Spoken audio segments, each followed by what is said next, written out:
Welcome to this AutoCAD tutorial. I'm going to walk through how to use the basic tools of AutoCAD, and I'm going to go through it fairly quickly. So if there's something that you don't quite catch, don't be afraid to pause the video, rewind, and watch it again. We're just going to start up by opening up an AutoCAD template. So right now we have our metric template open. Now as you move your cursor around here, you can see that it originally is shown as a crosshair. At times that will change for us. Let's bring that up over to the line tool, select line, and now we're going to read the instructions. So you'll always have a text box, an active text box that's beside your cursor, and there's also one down here at the bottom, and that's going to prompt you on how to use the AutoCAD tools. The first one says specify your first point. So we're going to choose anywhere in our drawing space, and we're just going to click our left mouse button once, and now that indicates the starting point of a line that we're creating. As you now drag your mouse away from that, you can see that there's two dialog boxes there. The first one that's highlighted blue is the length of your line. So as you adjust your mouse away, you can see that that is shown. And the second one is in the gray box, and that shows the angle of your line. We can edit either of those boxes to get whatever length or angle of line that we want. Let's start out by making a horizontal line. So we're going to take our mouse, we're going to line it up with 0 degrees. And to try and get an accurate length, let's say you want your line to be 100 units long right now. To try and get it at 100 is very, very difficult. So we're going to actually type that value in to get an exact distance. So all we need to do is go onto our keyboard and type in 100 and push enter. After we've pressed that, we now have a line that's 100 units long. AutoCAD assumes that we're going to want to draw another line attached to the endpoint of our first line, which we could if we choose, but if we don't want to, we can also hit the escape key on our keyboard, and then that disconnects that line that it prompted us to start. Now we have our line here. If we want to navigate and view it closer up or move it around on our drawing space, use the roller on your mouse. If you roll it forward, you're going to zoom in. If you roll it back, you're going to zoom out. If you take that roller and push it down like a button, all of a sudden your crosshair turns into a palm, which is our pan tool. Now you can grab your page and move it from side to side or up and down. Use this to adjust your view.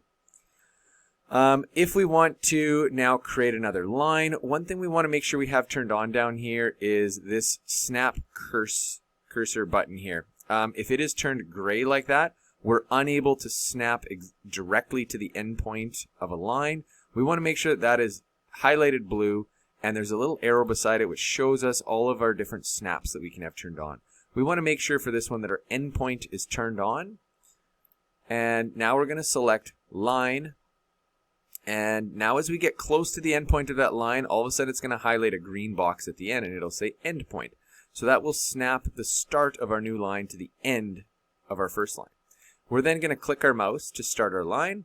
Now if we extend upwards, we're going to have that line at 90 degrees, and now we're going to type in our distance. Let's say we want 50 units. So we're going to type in 50 for our distance.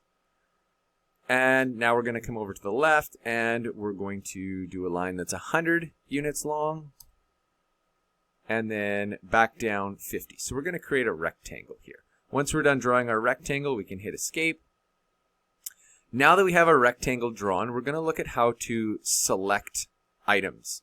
So there's a few different ways you can do it. The first one is simply to click on a line. If you click on it, it'll highlight the line and it'll put a blue box on the endpoints and the midpoint of that line. If you have something highlighted and you want to get rid of it, simply hit the escape button.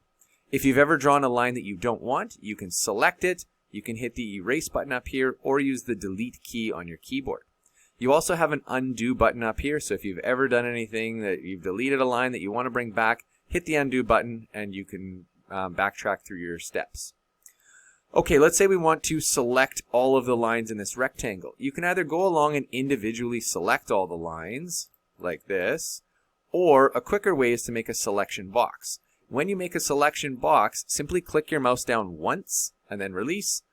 If you go to the right, it will make your box colored blue. If you go to the left, it'll make it green. As you bring that box over top of items, you're going to see that it will highlight them if they're about to be selected. If you are going from right to left and making a green box, it'll highlight anything the box touches.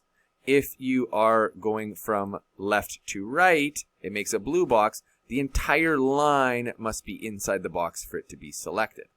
Another way you can select items too is holding down your mouse button, and then you can draw a shape that you would like your selection box or selection tool to highlight. Okay, so I'm just going to do a selection box, select all of these items. And now we can have them all selected. I'm going to hit escape to unselect them, just to show that we can do that. And we're going to look at our first modify tool. So if we look up in our modify area here, we have a whole bunch of modification options. The first one we're going to look at is our copy tool. So we're going to click on copy. And now it's going to prompt us. And the first thing it says to do is select objects. Well, we can use our selection box to select all 4 of our lines in our rectangle. And down at the bottom here, it'll tell us select objects, specify opposite corner, and it says we found 4 objects. So we found 4 lines in our selection box. If that's all that we want to select, we tell it that's it by pushing enter. If you choose, you can also select more than the objects that you have currently selected. So we push enter. And now it's prompting us to specify the base point. So basically when you're making a copy, often you might want to set it down in a certain place. So to set it down, a lot of times you might want to pick it up from a certain location. So in a box, you might pick the center of the box. I'm going to pick a corner because that's nice and easy to pick up and drop. And now as we move away, and I zoom out a little bit, you can see that you can take this box and set it wherever you like. If you want it to be a certain distance away, you can type that distance in. Or if you just want to set it down anywhere, you can just set it down. And now AutoCAD assumes that you want to make more than one copy. So you can continually make as many copies of this object as you like. All right, let's take one of these copies. And let's say the location of this one, I don't really like it. And I would like to move it. So above copy is our move tool. We'll click move. We're going to select this. You can see that the same prompts are coming to us as the copy tool where it says select your objects. And let's say we want to select this rectangle. It tells us how many objects we've selected. We push enter, and then it says to specify the base point. So you can pick it up wherever you like. I'm going to pick it up from this corner. Let's say that we want to move it up 30 units. We can start moving in an upward direction just like we're drawing a line. And we're going to type in 30, push enter, and now that box has been moved exactly 30 units at a 90-degree angle from its original location. The next thing we can look at is how to rotate an object. So we're going to click on our rotate tool up here. And again, same prompting, select objects. We're going to select our rectangle, push enter to say, yeah, that's everything we want. And now it says to specify your base point. So wherever you want to rotate it around, the center of it is what you're going to select as a base point. So I'm going to select this corner of my box. And now, as I move my mouse around, it's going to rotate that object. And you can either just rotate it to whatever looks right to you, or if you want to type in a specific angle, you can simply type that in to whatever angle you want it to be. Let's say you want it to be 90 degrees. We type 90, and now it's rotated it around that point that we've selected at exactly 90 degrees. Okay? So we've looked at copy, move, rotate. The next tool we're going to look at is called an offset. So before we start this, let's go and we're just going to pan away. So right now, you can think of AutoCAD as having infinite space. And right now we've drawn in this space, so you can delete those things if you want, or sometimes you might want to keep them around. But you can simply pan over and kind of choose a fresh space to draw in and keep those things around in case you need them for something else. The next tool we're going to look at is our offset. So before we do that, let's go and select line. And now let's draw a vertical line. Let's choose 50 units as our line length. Okay, and we'll hit escape. Now we have our 50 unit vertical line. We're going to now go to our offset tool, which is right here. We're going to click that button. And it says specify offset distance or, and for yours it likely says through. Now we're going to set that to be a distance. Let's say we set it to, we're going to type in 10 and push enter. So now our offset distance is set to 10 and it'll stay at that distance until we decide to change it. Now we're going to click, it says select the object to offset. Well, we're going to click on this line here And then it says which side do you want to offset it from. So it's basically going to make a copy of that image at an exact distance, which is 10 that we've specified. So we can say, yeah, copy it on this side. And now it keeps us in this offset command, which is really handy sometimes if you'd like to have copies of the same item that are equally spaced apart. So we could do that by simply continually offsetting this line, and the distance between each line is going to be the exact same distance that we've specified. Okay? Now that we've done that, we're going to check out our trim tool. So let's go to line, and we're just going to make a angled cut across here, just like that. It doesn't have to be any length or angle, but we're just going to cut that up a little bit. Now, if we go up here to where our little pair of scissors are, it says trim. We're going to click on that, and we're going to start out by selecting some cutting edges. So our cutting edges are going to be the two angled lines that we've drawn. After we've selected them, press enter, and now it says, okay, what do you want to get rid of? Now we can choose to remove anything that we want using those as cutting edges. So we can get rid of the outside, the inside of that. You can group select things if you want to get rid of a whole bunch of things, kind of like this, or if we want to get rid of these, you can now use those as your trim lines, just like so. All right, so that was our offset and our trim. We're going to look at one more tool here, and that's going to be our fillet tool. So underneath trim, we have fillet. I'm just going to go back to our rectangles here because they're going to work quite well. We're going to select fillet, and now it says to select the first objects. Now, before we do that, anytime you're filleting, you're putting a round over on two lines that meet with each other. So we're going to want to select what radius we're going to be putting that fillet at. So we're going to click on radius, and yours will likely default to 0. Mine has been set to 5 in this drawing. Let's say we want it to be 10 units. So we're going to tell it 10 units and push enter. And now it says to select our first object, so our first line. So we're going to pick this line here, and we're going to pick this line here.